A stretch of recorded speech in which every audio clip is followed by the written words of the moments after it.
kalalabas pa lang na mainit na balita. Senador Bato nahuli na. Alright, welcome back to my YouTube channel. I'm Andy's Vlog. Mga kaibigan, mainit-init pa ho. Gusto kong ibahagi po sa inyo, ipaalam latest update tungkol dito kay Senador Bato, sapagkat sa malaking stream media ay may lumabas yung balita na nahuli na si Bato. Kaibigan, palambing ako isang like sa video na ito kung nagustuhan niyo po. Please subscribe my YouTube channel. Hindi po ito fake news. Mga kaibigan, ibabahagi ko po sa inyo ang kukulang resibo buhat sa News 5, buhat sa Abante News Online, at marami pa rin hong nagbalita po nito. Ilang oras pa lang ho ang nakakaraan na sinasabi sa balita na ito. Ang sinasabi sa balita na ito, nahuli na si Bato. Kapit, mga kaibigan, sana huli si Bato. Mayroon pong balita na nahuli diyan sa Davao, sa isang resort.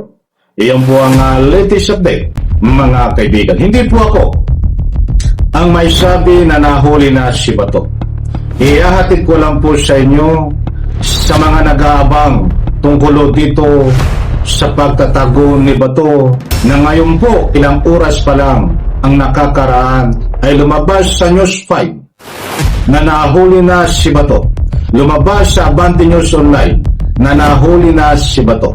At lumabas din ho sa mapagkakatiwalaang malalaking stream media na nahuli na si Bato. Bibigyan po natin ng linaw, mga kaibigan. Huwag po kayong alis, dahil ito po, ibabahagi ko po sa inyo, mga mahal pong taga-subaybay. Hindi naman po lingid sa inyong kaalaman na itong si Bato de la Rosa, sa lahat po ng hindi pa nakakaalam, siya po ay mayroong active arrest warrant na galing sa ICC. Katulad po ng ICC warrant ni Digong Duterte. So pag nahuli ho, ito man ay nahuli, si Bato de la Rosa, siya po ay dadalhin diyan sa The Hague, Netherlands, at ikukulong. Katulad ho ng nangyari dito kay Digong Duterte, tatay niyong kartot. O ito, mga mahal kong taga-subaybay, kaya sabi ko nga po sa inyo, hindi po tayo nagpapakalat ng fake news dito. Dalawa pong batayan, dalawang resibo ho ang ibabahagi ko po sa inyo. Bagamat marami ho ang nagbalita ho nito na malaking stream media, magbatay tayong una. Nandyan ho, naka-plus sa screen. Ipa-plus ko ho, mga kaibigan, buhat sa News 5. Nandyan, tingnan po, babasahin ko. Nandito, buhat sa News 5, Senador Bato nahuli na. O, maliwanag ho. Kahit mga kaibigan, hindi po tayo nagpapakalat ng anumang fake news dito. Tayo po ay naghahatid lang sa inyo na may init na balita na mayroon po tayong batayan. Kaya't maliwanag ko, nandyan, Senador Bato nahuli na. May nakalagay na question mark. Babasahin po natin ang nilalaman. Wala umanong impormasyon sina Senador Amy Marcos at Senador Robin Padilla kaugnay sa kumagalat na ulat na naaresto na si Senador Bato de la Rosa na kasamahan nila sa minority bloc.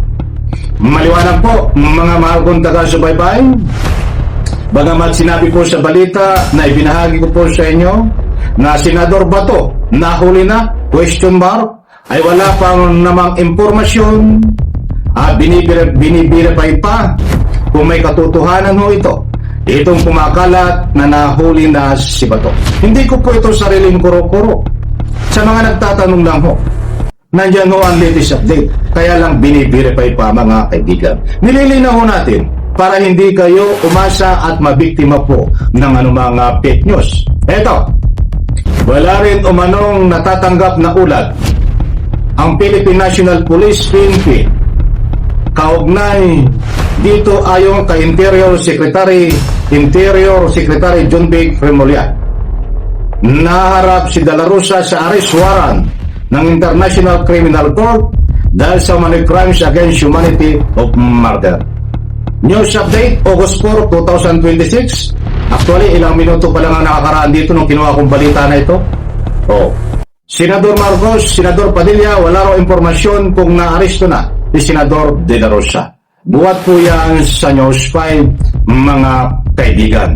Bibigyan ko naman kayo ng resibo na buhat naman sa Abante News Online. Nandiyan po, naka-flash sa screen. Buhat sa Abante News Online, bato na huli na. May question mark din. Tila may bad news daw na paparating ayon kay Attorney Jimmy Bundok. Hinala ng mga netizen, may kinalaman ito sa bali-balitang nadakip na raw si Senador Bato De La Rosa. Bad news is coming, pray hard, that is not true for the good of the nation. Buhat sa Abante News Online. Mga kaibigan, kung kaunting pangunawa ko. Bagamat sinabi ho ng Abante News Online, sinabi ng News 5 na ang title ho nila sa balita nila, bato na huli na may question mark pa ho. Diyan po sa salitang bato na huli na caption. Hindi ko po sinasabi na paniwalaan nyo ho ito.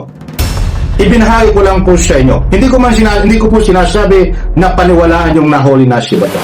Kaya nga po may question mark para hindi po tayo mabiktima ng anumang fake news.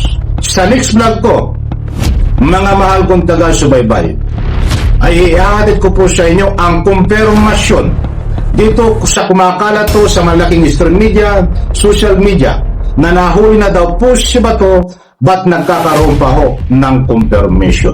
Maliwanag ko, mga mahal kong taga-subaybay.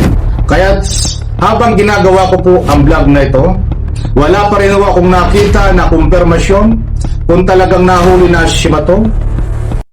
But ang mga kinaukulan ho, alam po natin, as soon as possible, nagbibigay po yan ngayong gabi din ng anumang nga po katotohanan dito, konfirmasyon. Nahuli na ba?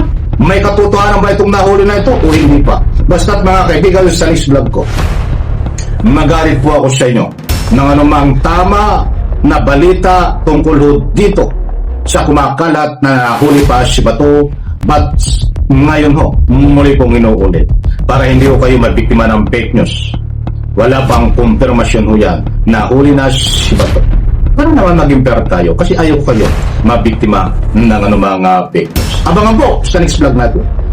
Hindi po natin kung talagang baka nga nahuli na ito mga kaibigan dahil kumala to kalat na kalat sa social media at malalaking stream media. O ay ang malalaking stream media ho, hindi nagpapakalat ng anumang fake news yan. Kung nagpapakalat man yan, baka nagkamali lang. But dito, kaya may question mark, ang sabi nga nila, i-verify pa kung may katotohanan ito. Siyempre, kailangan magsalita ang DILG, kailangan magsalita at mag-confirm kung sino man ang nakahuli dito kung totoo mang nahuli si Bato. Alam ko mga kaibigan, naunawaan nyo. At siyempre, isang like, isang share sa video na ito. Salamat po.